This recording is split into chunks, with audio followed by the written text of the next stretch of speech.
Happy Shudder Saturday, everybody, and I hope you're all having a safe weekend. And I want to talk about a movie I want to recommend to you from the Shudder channel. I'm talking about Horror Noire. This anthology movie contains 6 short films. Each of these 6 films has a different tone. Some of these tones have like a dark thriller kind of vibe. Some of the films are straight out horror. Some of the films are even more of a comedic horror. This anthology movie has something for everybody. We get some creature features in here. We get some supernatural elements in here. We have some psychological thriller in here as well.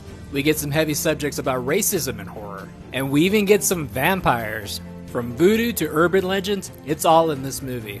We get some familiar faces like Tony Todd. And we get another icon like Rachel True, Layla Crawford, Peter Stormer, just to name a few. One of my favorites in this anthology series was the one that starred Tony Todd and Rachel True. It dealt with religion and also the psychological effects and also mind control. Both the story and the acting in this one alone were very good, and I was very entertained by it all. Another good story from here had to deal with a struggling artist, and it dealt with how far someone will go just to get some recognition and also make more money than they ever made before in their life. And I'm just naming a few of my top favorites, but all these were all pretty good. But one of my favorites had to do with vampires and also voting. This vampire short was actually very well done. It had a comedic tone to it, however, it was still very funny, and it had a lot of good horror value to it as well. I did enjoy the horror anthology, Horror Noire, very much. A lot of the films looked like they had a small budget.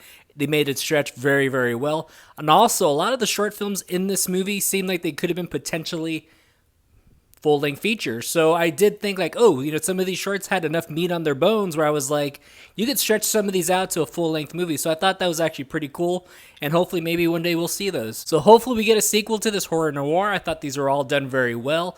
So hopefully you like what you see here. Don't forget to hit like and subscribe. I'm Mike the Movie Misfit, and I'll see you at the movies.